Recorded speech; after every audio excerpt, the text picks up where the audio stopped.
Thank you. We will convene the inaugural meeting of the Sac Metro Finance and Audit Committee.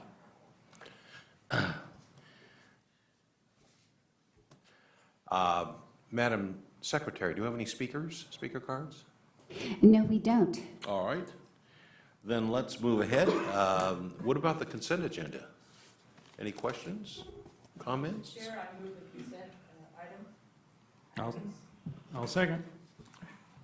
Madam Secretary, it's been moved and seconded. Call for the question. Director Jones. Aye. Monk. Aye. Scheidecker. Aye. Motion passes. Thank you. Ms. McFarland, financial report.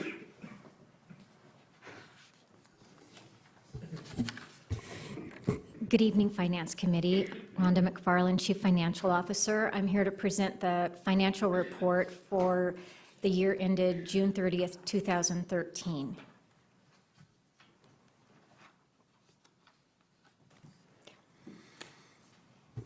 This is our graph we update every month for you, showing our cash balance history, and this includes all cash, whether it's restricted or not restricted, for all funds. And we do have less money than we had a year ago, but we did establish the SERPT Trust and make deposits into it in excess of $2 million.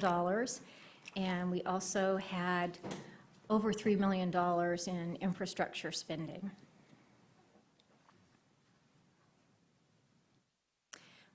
Okay, I sent you a memo that talked a little bit about the new basis that we're doing the accounting with.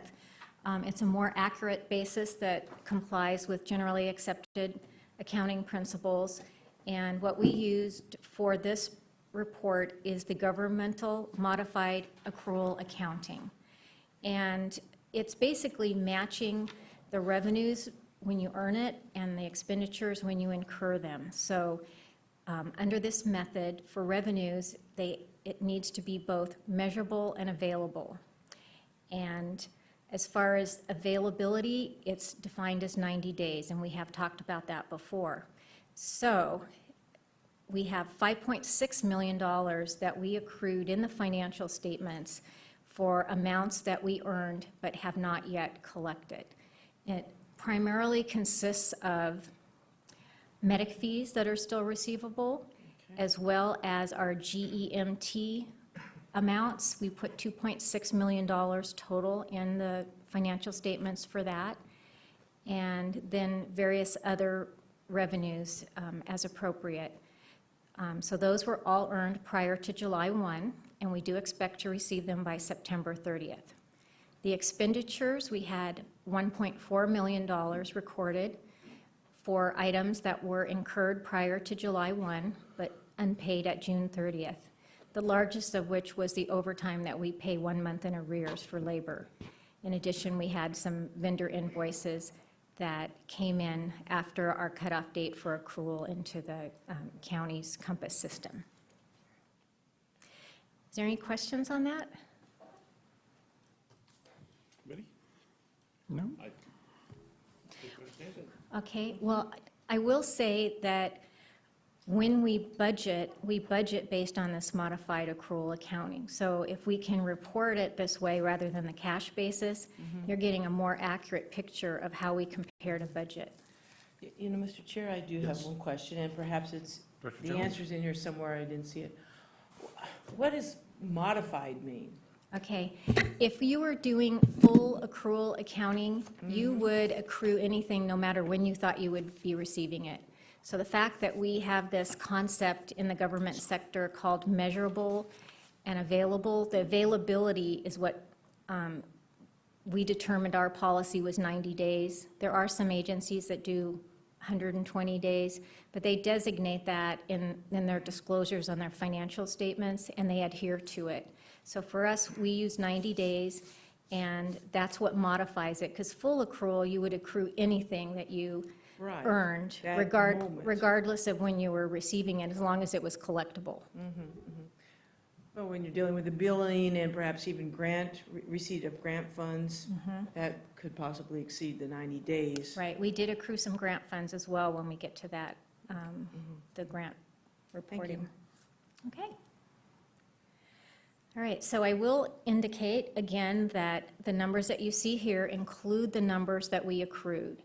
So with the accruals of revenue and the accruals of expenditures, we had a very good improvement in our undesignated general operating fund reserve. So we improved from what we started at the first of the year at 8.8% to 11.3%. And as we go through the revenue and expenditures, we'll see where these positive results came from. So we had 4.6 million is what the reserves increased. So they went from 12.9 to 17.6 million. We did exceed the prior year revenue by 6.55%, and we were short of the mid-year budget by 1.5%.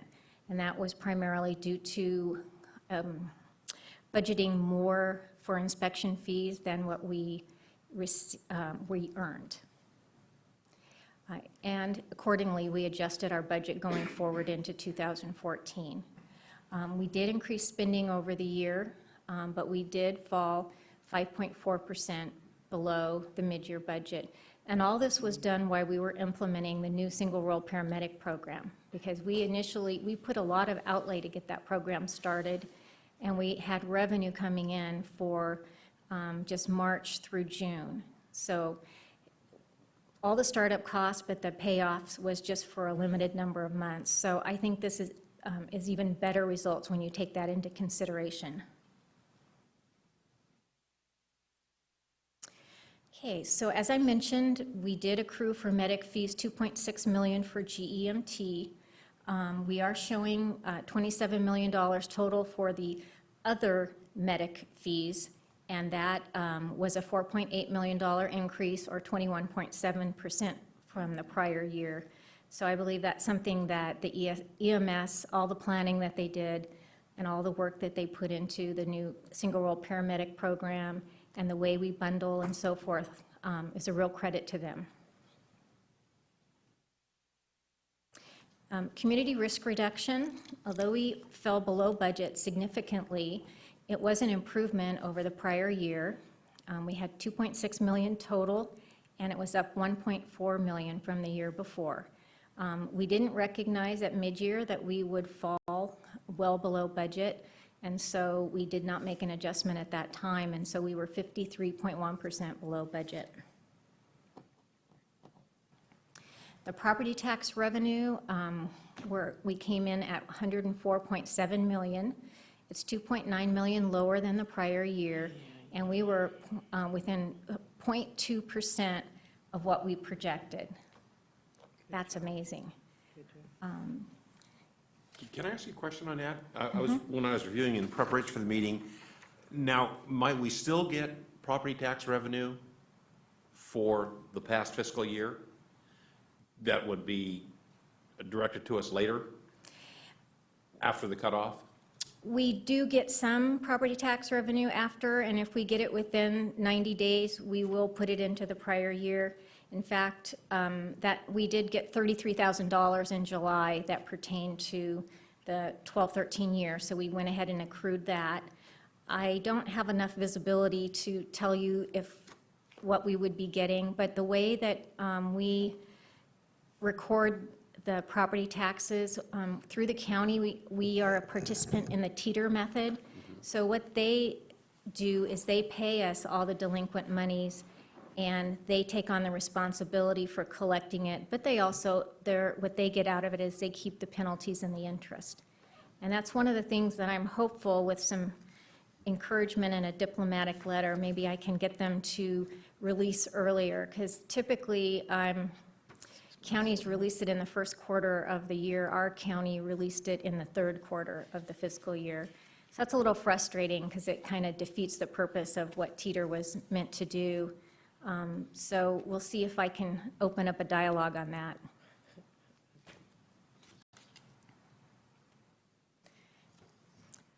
So as we mentioned, we were 6.6% over the prior year, and 149.5 million is the total revenue.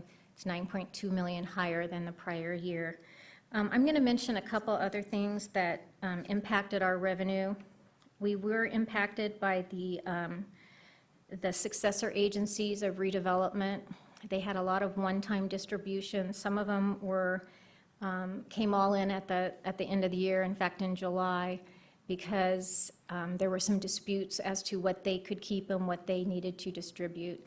And in some cases, they won their appeals, and in some cases, they did not. So we received additional money, and in total, it was about, over $1 million more than what we were expecting. So that was pretty significant. We also, when we look at labor, we were a little bit over on our constant staffing, but we also had $259,000 more in deployments since mid-year, because we adjusted the budget to 1.9 million for deployments, and so there were some additional deployments in the last part of the year.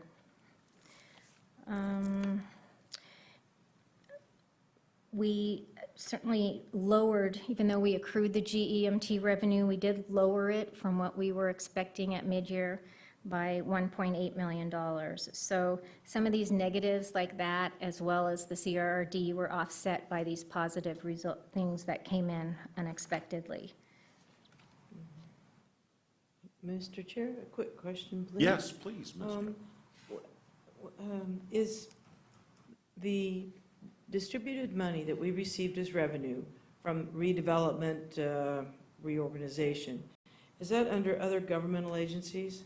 Yes. And how much of, what did we get?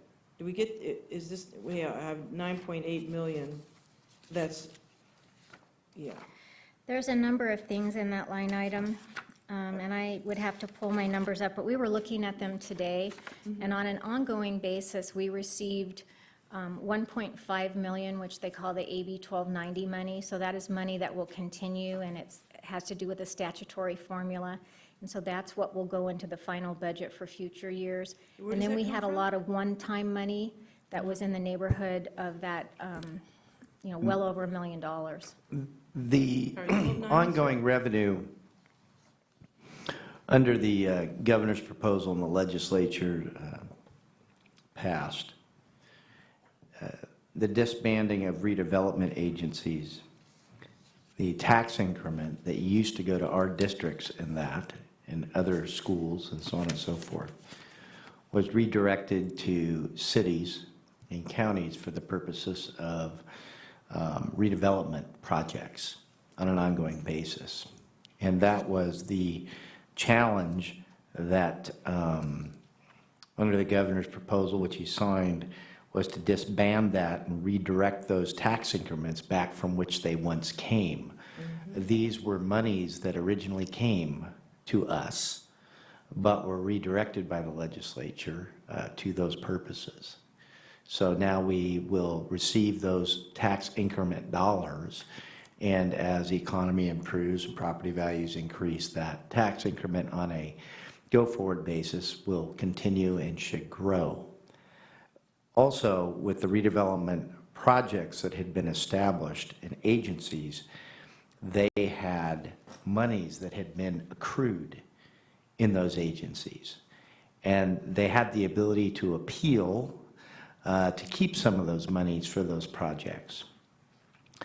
And some of them won the appeals and some of them didn't. And the ones that didn't, that money, that one-time money, and that's predominantly what it was then redispersed through a formula to the agencies from which the money had originally been taken from for the purposes of those projects and banked.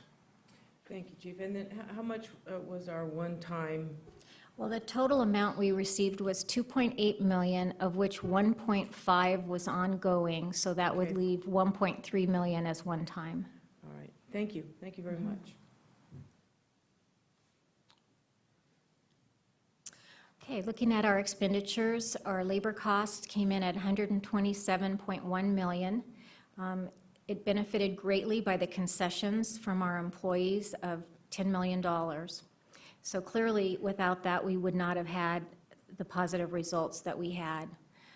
We did come in at 95.2% of the labor budget, which again, I think is really excellent. There were some variances, and some of the things that we saw towards the end of the year, we factored into the 14 budget. For example, we did not have as many payouts of accruals when people retired, and also there's certain times that active employees can cash out if they have large balances. And we based the 13 budget on the prior year, and we saw much less activity, so we lowered that in the upcoming budget. There was a savings there of about $1 million. We also had about $1.2 million savings that had to do with just straight wages. So if there was a position that was not filled, or if there was a senior person that retired and ultimately the recruits coming in were at a lower salary level, we benefited from that. Because when we put together the budget for labor, we base it on who's in the position at that time. Since we don't have any knowledge of who might be retiring, we certainly factor in the number of retirements when we plan the academies and so forth. But as to who it is and what they make and so forth, I just don't think that's a worthwhile effort. And our constant staffing is, we were about a little over $300,000 over, which that's our overtime number when we're keeping our line people all ready for service. And I believe a lot of that is attributable to that additional deployment that we did. So again, I think we came very, very close to that budget. And it's a very difficult area to budget, and I will give credit also to Ken Campo, who assisted us with putting those numbers together. I really appreciate all we've learned from him and all he's shared with us. So service and supply costs were $15 million, or 90.4% of the budget. So again, we came under on service and supplies. These were things that we identified, a lot of them, when we were analyzing the budget for our preliminary budget. Things like fuel and safety clothing were under significantly, our utilities and our other professional services. So those were all, much of that we expected, but what was interesting, there were all other areas where they were smaller amounts just from various divisions, totaled $366,000. So people were watching their budget very, very carefully. I can tell you that. They took it very seriously. Okay, moving on to our capital facilities fund. We used $3.3 million in reserves as budgeted to mainly cover our debt service on the capital. We also had development fees of $1.3 million. That was 127.2% of our budget. So we did budget very conservatively, and fortunately we're seeing some improvement in that area. And we are accordingly, for the final budget, showing us a small increase from the current going forward. Our ending reserves are $2.9 million. A lot of that is unspent bond proceeds. So we borrowed in December 2011. We reimbursed ourselves for the purchase of the building. We reimbursed ourselves for certain equipment that had been spent. And then much of what's left is earmarked for the improvements on the east side of the headquarters building. So we either paid or accrued everything through June 30th, but I believe we had $1.6 million left in our bond reserve funds, or it's not a reserve fund, it's bond proceeds that are intended for projects. So that's factored into our 13-14 budget as well. Okay. That'd be carried over. Yes. Yeah, okay. Yes. So these are restricted monies. So the Right. bond money is restricted, and also the development fees are restricted, and they all are required to be spent. Well, the bonds, as indicated in the loan document, and the development fees per state law on capital.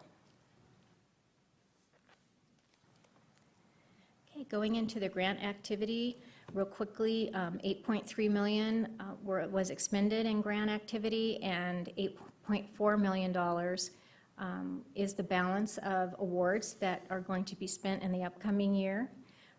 We highlighted here the two, or I'm sorry, there's more than two, but the $6.1 million in new grants, both Safer, Avionics, and Wellness and Fitness.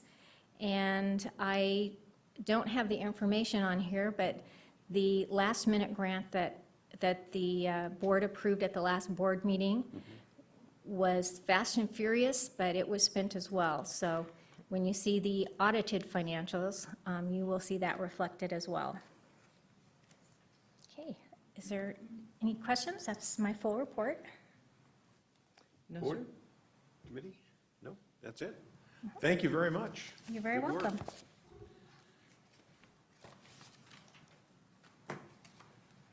I guess you're still up. I am, so I just stayed here. Financial system conversion. Right.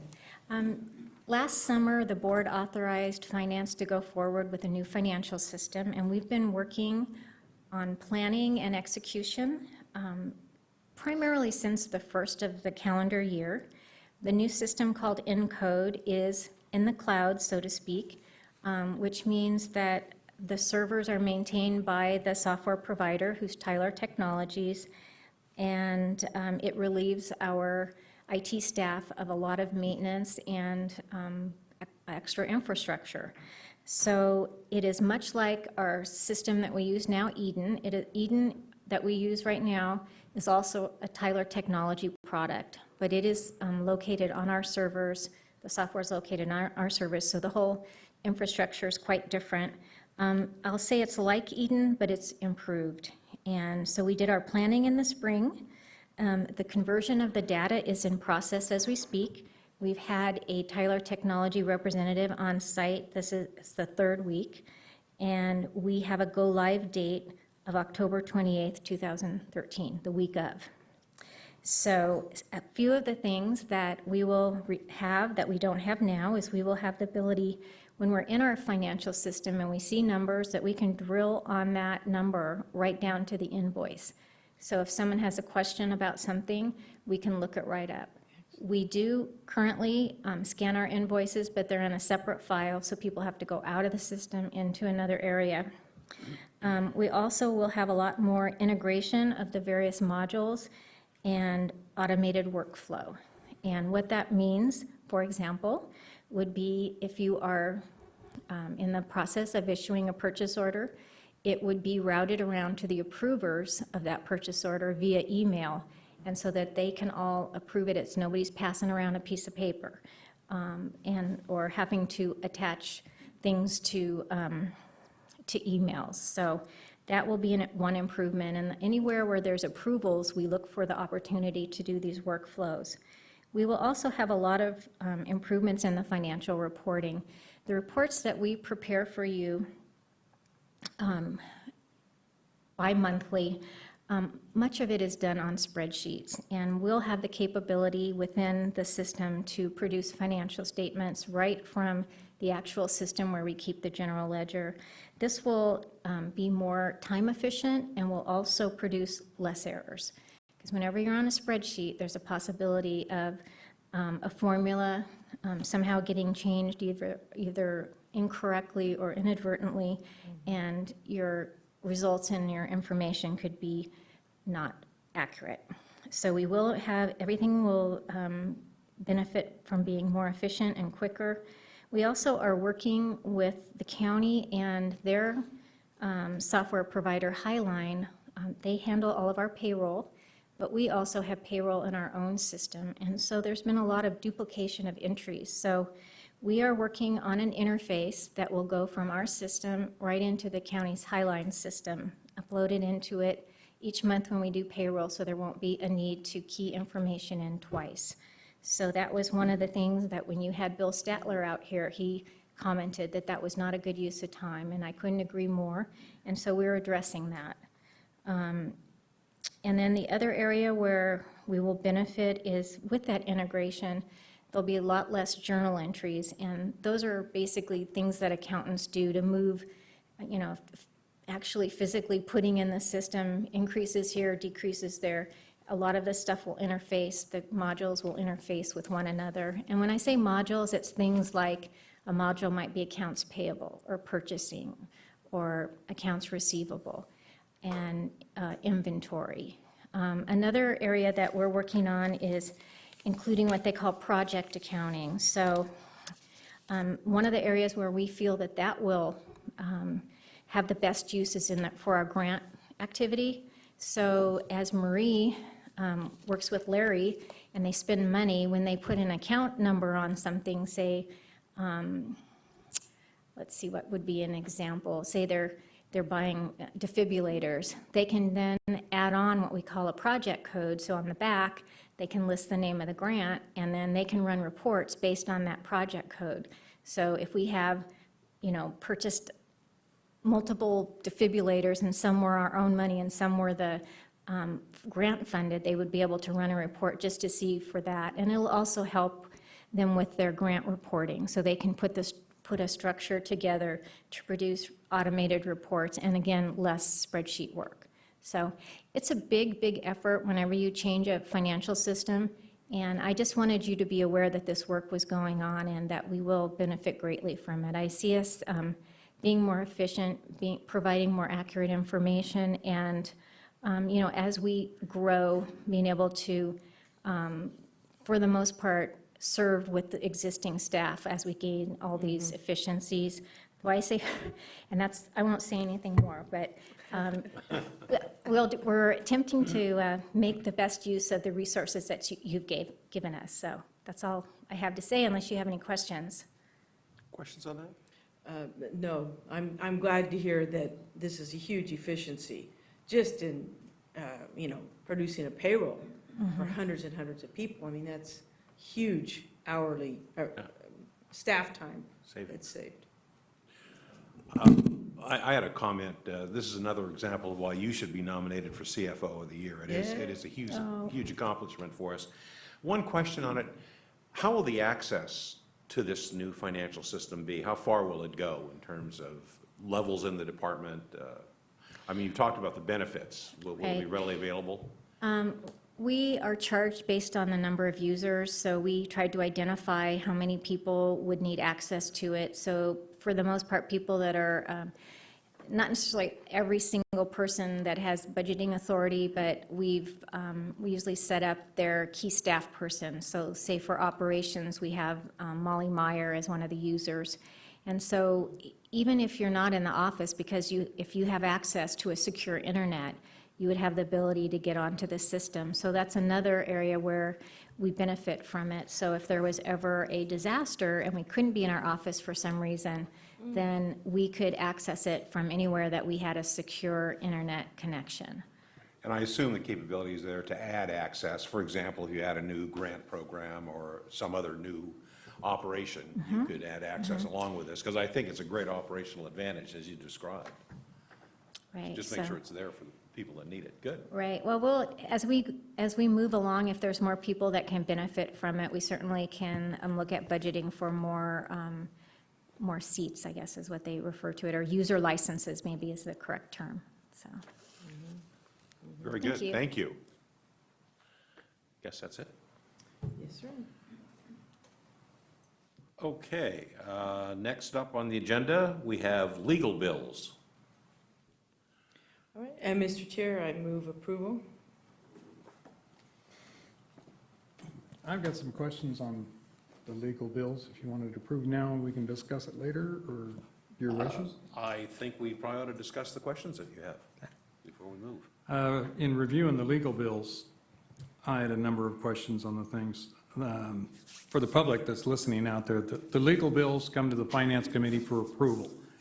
And we review the legal bills and approve them where necessary. But I've got a couple comments and a couple questions on some of the legal bills that were submitted. Mainly, there's a number of entries, and I've got the dates on them, where the entry list corresponds to or from the board. And as a board member, I have no idea what that's all about. So that's a question.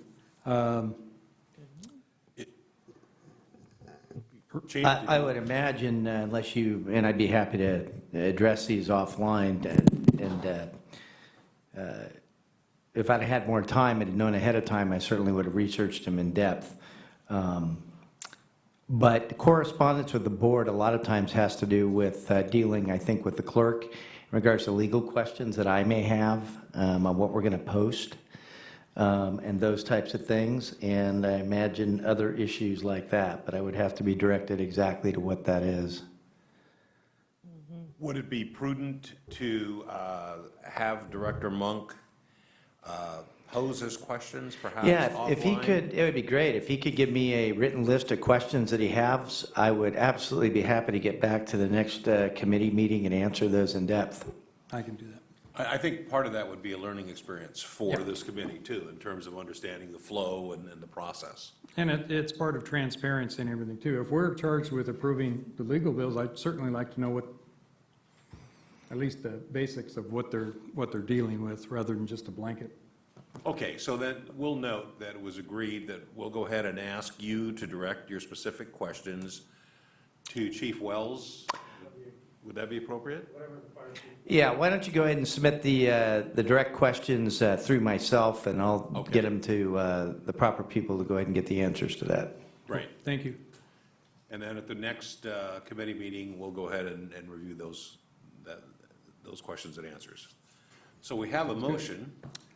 I'll second the motion pending what we just discussed. Okay. Madam Clerk? Directors Jones, Aye. Monk, Aye. Scheidegger. Aye. Motion passes. Okay. The next meeting is on September the 12th. It'll be right here, and it will be the Finance and Audit Committee. And unless there's any other business before us at this point, we'll adjourn. Thank you very much. Thank you, sir.